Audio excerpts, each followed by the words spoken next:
Pozdrav svima, moje ime je Dimitrije Mladenović iz Quadersa. Sa mnom je danas Nemanja Planinić i danas ćemo da pričamo o parkuru. Parkur je veština kretanja da se što pre sa jedne razdaljine pređe na drugu u što kraćem vremenskom roku. Znači, u parkuru prepreke mogu da budu razne, od kamena do visokog zida, kapije. Znači, kao što sam rekao, najvažnije je biti koncentrisan zato što može da se desi do ozbiljne povrede ako izgubite koncentraciju. Znači, morate da budete sigurni u šta radite pre toga da uzmete ozbiljno zagrevanje i trening. Znači, najvažnija stvar je da budete slobodni. Vaši mišići treba da budu skroz opušteni od stopala do glave, znači do vrata, i najvažnije koske koje mi koristimo za parkur jesu ruke i noge. Znači, to sada gledamo. Za ovo ne treba nikakva mudrost, ništa, samo treba da zapamtite ovo što sam ja rekao i primjenite to u vaše iskustvo sa parkurom.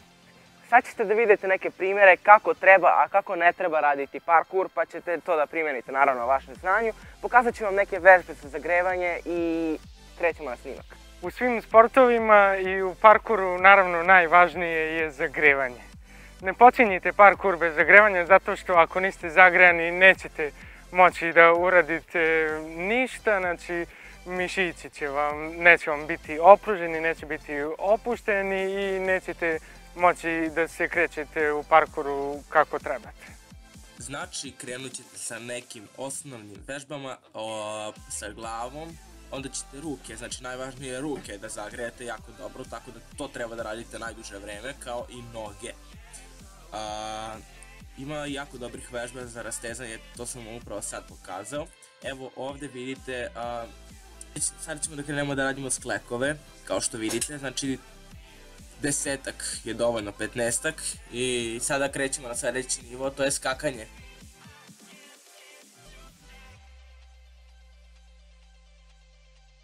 Kao što ste vidjeli, ovaj skok je bio izuzetno pogrešno urađen. Vidjeli ste da noge su bile potpuno prave, znači nije mogu ni da savije noge. Najvažnija stvar kod nogu kada to radite, znači kada se dočekujete na noge, je da prilagodite noge ka zemlji. Znači morate da amortizujete noge, to jest kolena. Znači to je najvažnija stvar.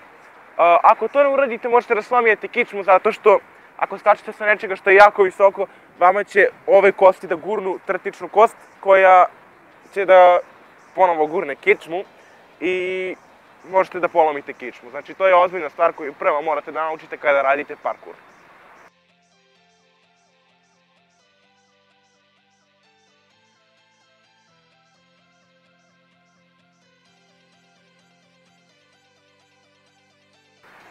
Znači, idemo na sljedeći deo, a to je preskakanje zida ili skakanje na sam zid. Sastoji se iz nekoliko koraka. Prvi korak bi bio to da se uhvatite, znači morate da počnete nekako, zar ne? E pa prvi korak će da bude, znači ovako.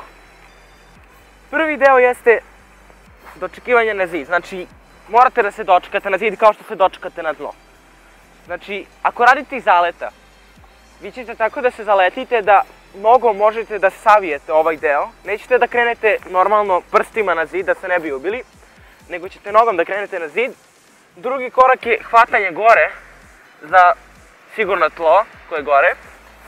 Treći korak je povlačenje i onda se vučete nogama i na kraju se nađete na zidu.